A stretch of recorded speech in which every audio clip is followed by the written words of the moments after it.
आज सरदार सूरी साहब का हम लोग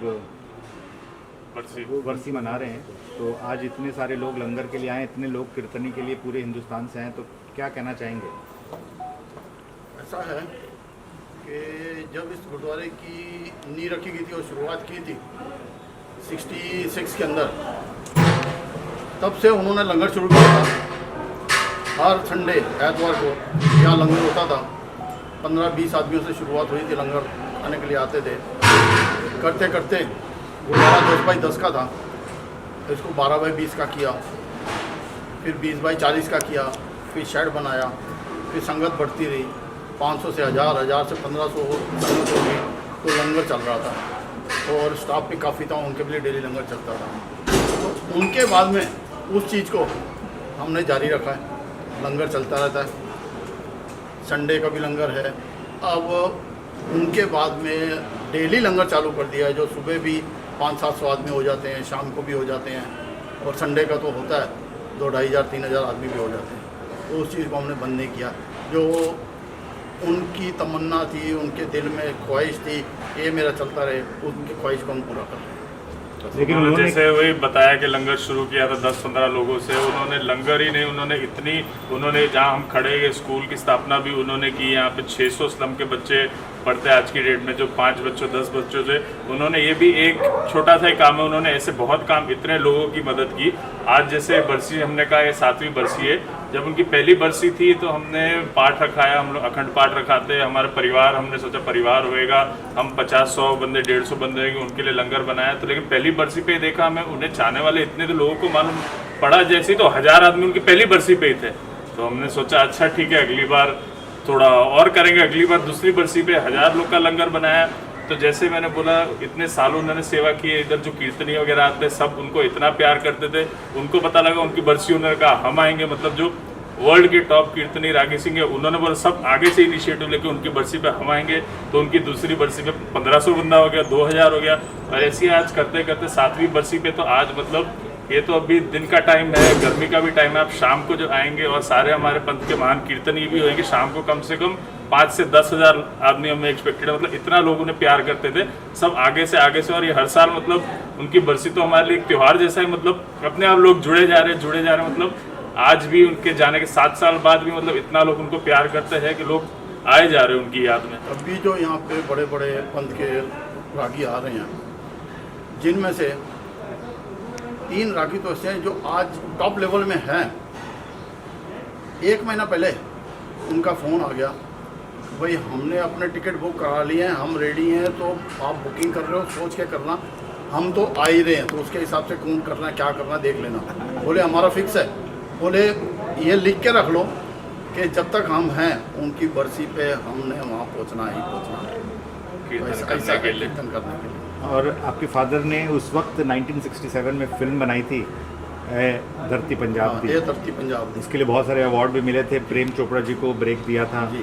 और जबीन जलील जी थी, 64 में, 64 में, 65 में, मदनपुरी 65 में रिलीज हुई। हाँ, तो जबीन भी फर्स्ट टाइम पंजाबी पिक्चर की थी। जबीन ने पहले वो दूसरी पिक्चर कास्ट की करती थी, फर्स्ट पंजाबी पिक्चर जबीन की भी थी।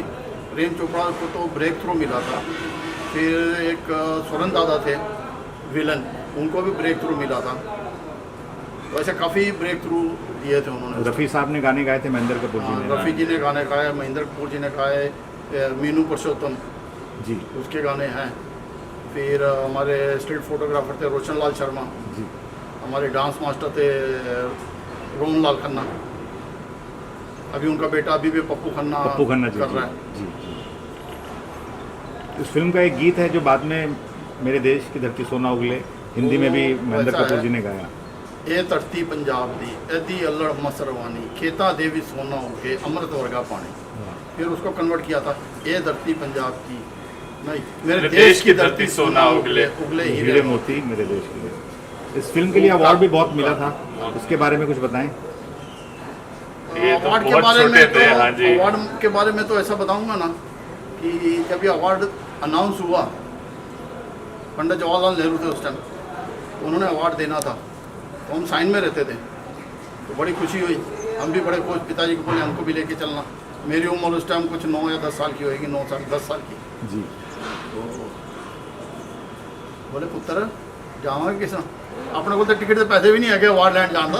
मूवी तो बहुत हिट थी, लेकिन आसपास के लोगों ने, इनको कुछ पता नहीं था, राइट्स सारे लिखवा लिए थे। अवार्ड विनर थी, इन्होंने इन्वेस्ट किया था, इनके पास उस टाइम 5 टैक्सीज थी, वो बेच के इन्होंने मूवी बनाई थी। लेकिन मूवी के बाद इनके पास कुछ काम भी नहीं बचा था, ऐसे था। और उसी से जैसे बोला 67 में रिलीज हुई थी मूवी, रिलीज हुई सुपर हिट, लेकिन टिकट के पैसे नहीं थे जाके अवार्ड लेने, अवार्ड भी किसी और ने ले लिया। टैक्स माफ था पिक्चर का, कुछ उस टाइम पे टैक्स माफ होना पिक्चर का बहुत बड़ी बात होती है। बहुत बड़ी बात। लेकिन बोलते ना ऊपर वाला एक रास्ता बंद करता है तो दूसरा, तो वो तो फिल्म लाइन का तो 67 में उस टाइम बंद हो गया। उसी टाइम यहाँ से गुजरते हुए उन्होंने देखा एक सरदार जी लैंडलॉर्ड थे, उनकी यहाँ पे जगह थी, उनसे दोस्ती हो गई 1967 में। उन्होंने बोला कि यहाँ पे एक छोटा सा गुरुद्वारा बना था 1967 में, फिर 10 बाय 10 का शेड बना के इधर गुरुद्वारे की स्थापना की। फिर उसके बाद बिजनेस कंस्ट्रक्शन का सारी ज़मीन सरदार जी की थी, उनके साथ में सरदार दिलीप सिंह उनका नाम, उनके साथ में फिर यहाँ पे कंस्ट्रक्शन का काम चालू किया और आज तक हम कंस्ट्रक्शन के काम में ही है। तो आपने भी फिल्म शुरू की थी पैरामाउंट फिल्म्स के नाम? बिल्कुल, पैरामाउंट के नाम से बैनर रजिस्टर किया था, मीनाक्षी शेषाद्री को साइन किया था 1100 रुपये में। हाँ। तो ठीक है, उस टाइम की बात अलग थी, बाद में पता ही नहीं कुछ क्या है। हम फिल्म लाइन के अंदर जब घुसे तो फिल्म लाइन को जब स्टडी किया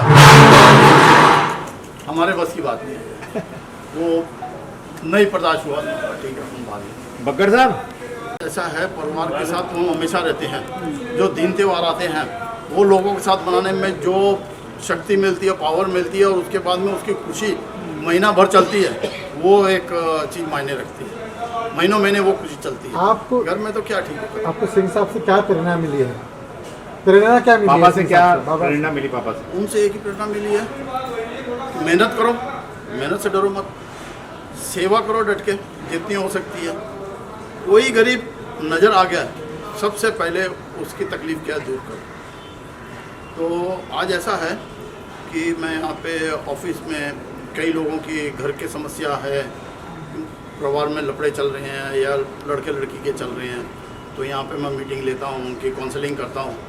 तो काउंसलिंग करके कोशिश करते हैं, आज तक तो 99% ऐसा है कि सक्सेस मिली है तो उनको सेट करके वापस भेजा जो पूरा लिखी है। और दूसरा, यहाँ जो शादियाँ होती हैं तो बुकिंग के पहले उनके साथ में मीटिंग लेता हूँ, काउंसलिंग करता हूँ, जिसके अंदर लड़के के मदर फादर, लड़की के मदर फादर, लड़का लड़की सबको बिठा के काउंसलिंग करते हैं, उनके अंदर क्या है क्या नहीं है।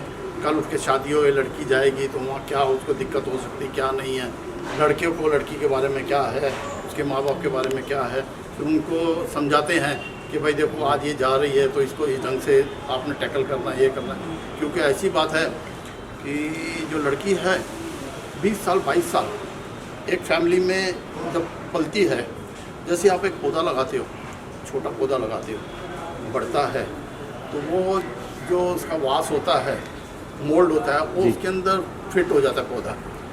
फिर वहाँ से निकाल के आप उस पौधे को किसी दूसरे वास में जब डालते हो, मतलब वास मतलब फैमिली, आप दूसरी फैमिली में जब वो पौधे को जाके लगाते हो, पॉसिबल है कि वो वास बड़ा होए, पॉसिबल है कि वो तंग होए।